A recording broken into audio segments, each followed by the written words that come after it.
Good afternoon, folks. This is a comparatively short video. It's just to highlight something that I think is worth possibly knowing. I'm going to be doing a couple of videos to tweak the ignition system on the bike. Now, it's something I've done on previous bikes. It'll be in two parts. The first part will be how to tweak the existing ignition system using the original stock coils of the bike, and the second bit, for the more adventurous, is to replace the standard ignition coils with Dynatech coils, which are without doubt a superior coil to those that are on the bike. I've done this on Japanese 4-cylinders.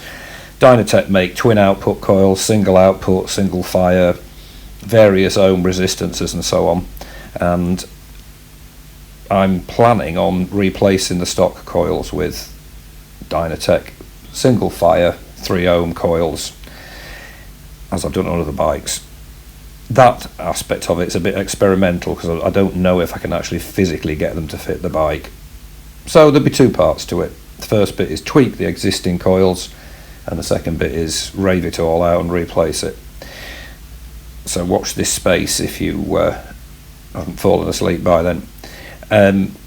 But last night I removed the spark plugs from the engine and was quite perturbed to find a rusted spark plug, which is rusted at the bottom, as you can see there, in a particular location, and a load of crud in the plug hole.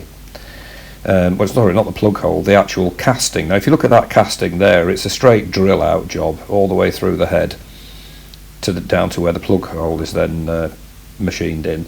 You can see the casting drill marks. You can see it's not exactly precision high-tech drilling on that, and there are no drain holes, so effectively there's a very long cylinder, long enough for a long reach spark plug, with no drainage. Now Japanese bikes that I've had in the past have all had some sort of drainage at the bottom of the plug hole, the hole that the plug goes, slots into the head. There's all, normally it would exit via the fins. There's always been a slot or a hole to enable water or road muck with water to exit the drilled out hole through the casting. Now there isn't any. In fact, I checked last night and couldn't see one, so I went back again today and took my torch out, obviously, and thought, let's have a good look. There is no drainage on that big drilled out hole through the casting.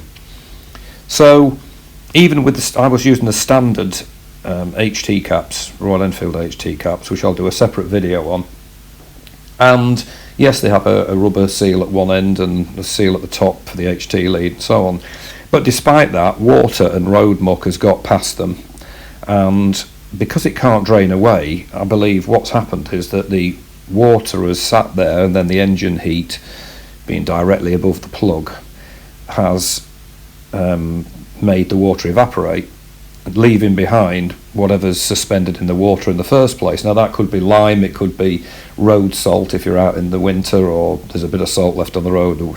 You get water, salt solution effectively going down that casting. The water then evaporates and leaves behind the salt. Or I suppose if you're behind a builder's lorry and some sand comes off it or whatever. The plug holes on the Enfield, as we know, are pretty much out there exposed, and it's the same on both of my plug casting holes. The left is worse than the right hand side, but they've both got this powdery rusty gunge in the bottom. So what I did was to get a vacuum cleaner and tape onto it a small diameter bit of rubber hose, and I very carefully proddled that stuff while sucking to get it to leave that casting hole, because there is a danger, in my opinion, if you've got quite a bit of it in there, that there's a possibility of some of it ending up going down the plug hole, and if there's water in there, then equally the water will go down the plug hole, as it were. which is fine on your bath at home, but I don't fancy it going into my cylinders. There's no way that anything can drain out of there. I'm quite surprised, and then again I suppose I'm not surprised in some ways. You can see that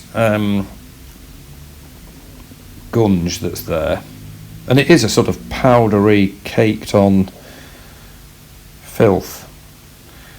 So it's not for me to advise anyone. I mean, obviously it's your bike and you do what you're happy with it, but I think it possibly is advisable to, before removing the spark plug, to poke around with a sharp little progler to loosen that stuff, and then suck it out with, as I say, a vacuum cleaner or a handheld vacuum cleaner with a little tube on it, and just get that gunge out. It's not the sort of thing I like to see near a plug hole when you know that directly beneath it are pistons, piston rings, valve gear and all that kind of thing. So it definitely would appear to be a design issue. Now, I'm not insulting the bike. We all know what the bike is, and we all love them, and we all know that there's various things that need to be done to the Interceptor over a period of time to correct, errors, as it were. And I think this is one of them. So it's just a quickie, just to say, I think if you're going to take plugs out, proggle it around and give it a suck out before you remove the plugs, and possibly even do like I did, proggle it a bit more and get the whole stuff out there. But there are no holes, I can't find any at all. Correct me if I'm wrong, anybody, but that plug hole could easily fill with water in the rain, and then you decide you're going to change your spark plugs and glug glug down it goes. So just a quick one, and watch out for the future video on tweaking of the ignition system, and I'll report honestly as usual whether it works or doesn't work.